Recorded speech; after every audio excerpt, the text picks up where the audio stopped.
ഇതുപോലെ പ്രതിപക്ഷ ബഹുമാനമില്ലാത്തൊരു കോർപ്പറേഷൻ വേറെയില്ല. ഇവിടുത്തെ സ്ഥലം MLA, സ്ഥലം മന്ത്രി, അദ്ദേഹത്തെ എപ്പോഴും അവഗണിക്കുകയാണ്. എന്തെങ്കിലും കാര്യമായിട്ടുള്ള പരിപാടികൾ വരുമ്പോൾ പ്രതിപക്ഷ നേതാവിനെ വിളിക്കും, അല്ലെങ്കിൽ കോൺഗ്രസ് നേതാക്കന്മാരെ വിളിക്കും. രാമേന്ദ്രൻ കടന്നപ്പള്ളി വിളിക്കുന്ന പ്രശ്നമില്ല. ഞങ്ങൾക്ക് 19 കൗൺസിലർമാരുണ്ട് ഇവിടെ. മോഹനം പറയട്ടെ, ഏതെങ്കിലും ഒരു പദ്ധതി നിങ്ങളുടെ ആളുകൾക്ക് കൊടുക്കുന്ന പോലെയുള്ള വിഹിതം കൊടുക്കാൻ ഇവർക്ക് സന്നദ്ധമായിട്ടുണ്ടോ? ഇടതുപക്ഷം പറയുന്ന ഒരൊറ്റ കാര്യം കേൾക്കില്ല. ഞങ്ങൾ 20 or 25 സമരം നടത്തിയിട്ടുണ്ട് ഇദ്ദേഹത്തിന് മുമ്പിൽ.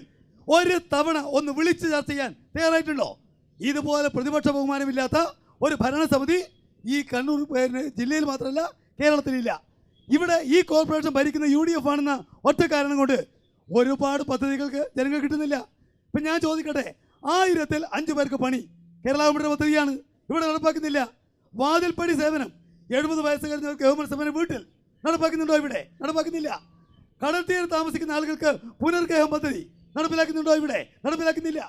വീടില്ലാത്തവർക്ക്, സ്ഥലമില്ലാത്തവർക്ക് സ്ഥലവും വീടും നടപ്പിലാക്കുന്നുണ്ടോ? ഇവിടെ ഞങ്ങൾ സ്ഥലം ചൂണ്ടിക്കാണിച്ചു കൊടുത്തു, എടുക്കാൻ തയ്യാറല്ല.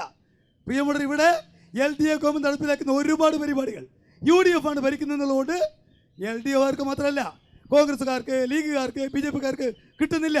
അതല്ലേ കാണാൻ വേണ്ടി കഴിയുക. ഞങ്ങൾ ഈ തെരഞ്ഞെടുപ്പിൽ വളരെ വ്യക്തമായ പരിപാടി മുന്നോട്ട് വെക്കാൻ, ഞങ്ങളുടെ പ്രകടന പത്രിക പ്രസിദ്ധീകരിക്കാൻ പോവാൻ, ഈ നഗരം എന്താണ് എന്ന്, എന്താവുമെന്ന് ഞങ്ങൾ ചിത്രം ചെയ്ത് കാണിക്കും. ഇവിടെ ബസ് സ്റ്റാൻഡ് മാറ്റം, മറ്റു സ്ഥലങ്ങൾ വരുന്ന മാറ്റം, ഇവിടെ കണ്ണൂർ നഗരത്തെ ഒരു പുതിയ നഗരമാക്കി മാറ്റാനുള്ള മാൻഡേറ്റ് ആണ് ഞങ്ങൾ ജനങ്ങളോട് അഭ്യർത്ഥിക്കുന്നത്. ഞങ്ങൾക്ക് ശുഭപ്രതീക്ഷയുണ്ട് ഈ തെരഞ്ഞെടുപ്പിൽ ജനാധിപത്യം വേണ്ടി വിജയിക്കും.